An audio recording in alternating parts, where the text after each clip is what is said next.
guys, Katy Huller here with KidsCanReadAndWrite.com.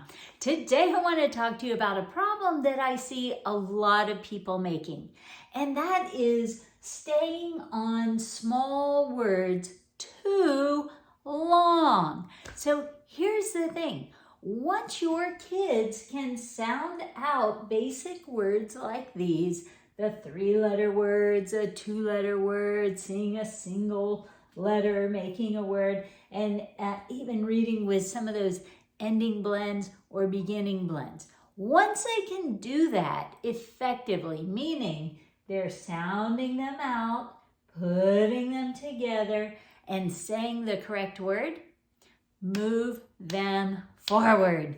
Don't leave them on the CVC words and VC words and beginning blend words and ending blend words too long. We're not needing to wait for fluency to give them more information. And this is a big mistake that a lot of people make, especially with our dyslexic kiddos, the ones who take longer to process, the ones who don't have that visual memory to remember that just because they read pet here, this is also pet. They might need to sound out pet each time, but if they're doing it correctly, they've got the concept down and they're ready to learn more. So don't keep your kids just reading those CVC words, VC words, words with beginning blends, words with ending blends until fluency. They don't need to be fluent. They don't need to have that automaticity yet. They just need to have the accuracy, okay? Once they can read these words accurately, it's time to move on. Now, what do you move on with? It's time to start teaching them the tricks, like S in the H, C in the H, T in the H, E in the R, 2 O's saying ooh, O in the R, O in the U, G in the H, all the tricks that make different sounds, okay? The letters that make different sounds when we put them together than they normally make when we're first teaching kids to sound out their words. They have to move on and learn those tricks. The tricks are the most important part. They're in almost every word when you get into real books and real reading. These words are going to be littered in there, but they're not going to be all over the place. They're going to be words with tricks, words with letter combinations that make new sounds. And if your kids don't know those sounds, they're not going to be able to sound them out and read them no matter how fluid they are when reading this. So your real goal is to get your kids started blending words, and once they can do that effectively, then you need to start teaching them the tricks. And if they're dyslexic, they're going to need practice with them in a controlled environment, meaning you don't want to throw all the tricks at them at once and just have them read real books. You want a very systematic, explicit approach so you don't overwhelm them and make it just like chaos on a page. So how do you do that? Well, follow a good, systematic, explicit approach. If you need help with that, we've got Black Belt Reading. It introduces tricks one at a time, but gives your kids words to read, sentences to read, fill in the blank sentences, stories to read, questions to answer after they read the stories, games to play. It gives words to call out for spelling practice, sentences to call out for spelling practice. Everything your kid needs to do and know to move on to that next trick. So if you go through the packets that are in the Black Belt Reading Program in the order they're presented, all the videos are there teaching you what to tell your kids, like what they need to know. You don't even have to tell them. You can just have them watch the videos and the video will tell them what to say.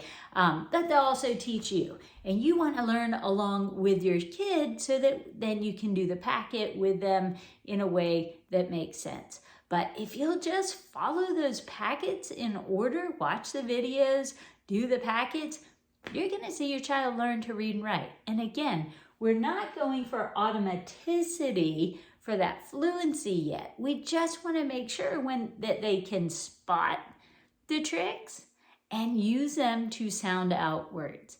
And as they accumulate more and more tools in their toolbox with those tricks, you're going to see them able to read more and more. And somewhere along the line, guess what happens? That fluency sets in, the automaticity. So you don't have to wait for it. You just have to keep practicing, practicing, practicing. And at some point, the brain clicks and that automaticity sets in. But it's different for all different kids. Some get that fluency very quickly, and some take a lot longer to get to that point. But we don't want to hold them back just because they can't automatically recognize the words in front of them. So don't make that mistake, guys. Don't keep them on these little tiny words forever. Do not do that. Let them move forward. Drip that information in. Practice, practice, practice with a program like Black Belt Reading. If you need that program, go to kidscanreadandwrite.com or kidscanonlineacademy.com to find it. You can find it in either place. If you have questions, just ask. But I hope that helps you guys. Just remember, this, you just need them to be able to sound it out, even if it's slow, even if it's like, is, his, et, pet, is, big. If they can tell you after, his pet is big, they're probably ready to move on. Even if they're sounding out every word all over again here, is, his, pet, is, soft. And then ask, what did that say? His pet is soft. If they're able to do that accurately, albeit slowly, they're ready for more information. So fluency comes with time and practice. It comes depending on your brain's ability to grab and remember words. You don't have to wait until your children are fluent to move them past the CVC stage or beginning blend or ending blend stage. Give them the information they need to know so that they can start building their skills and practicing those skills. The fluency is going to come when their brain is ready, and that's different for all kids. So don't worry, if your child's one of the slow readers, taking a while to process, it's probably due to processing issues, and there's not a whole lot you can do about that except practice, practice, practice. And as the brain gets comfortable with it and used to it, it starts speeding up. But some kids need an awful lot of practice to get to that point, and we don't want to hold them back on these little words while they get to that point. Another thing I want you to be careful about is the wanting them to just know a word because they already read it. So just because they read has here doesn't mean that they're going to recognize it here. Okay, so don't say, you read it up here. That doesn't mean anything to them. Make sure you let them sound it out again. If they don't recognize it, make sure they go as, has. Don't give them hints, clues, guesses, all that. Don't show them it was there. Just let them sound it out because their brain hasn't mapped it yet if they don't recognize it. So let them do that work. Let them map it out. But at the same time, remember, don't just keep them on those words forever. Move them forward step by step. As long as they're reading accurately, keep moving them forward. If they're forgetting tricks, not able to read with them, well, then you're not staying on them long enough. So slow down in that case and make sure they get that trick all the way. And that's what the Black Belt Reading Program is for. Lots and lots of practice. Lots and lots of practice. So you don't have to create everything all over again to help your child. You just literally watch the videos, follow the directions in the packet, do the work, and watch your child learn to read and write. So good luck, guys. Let me know if you have any questions.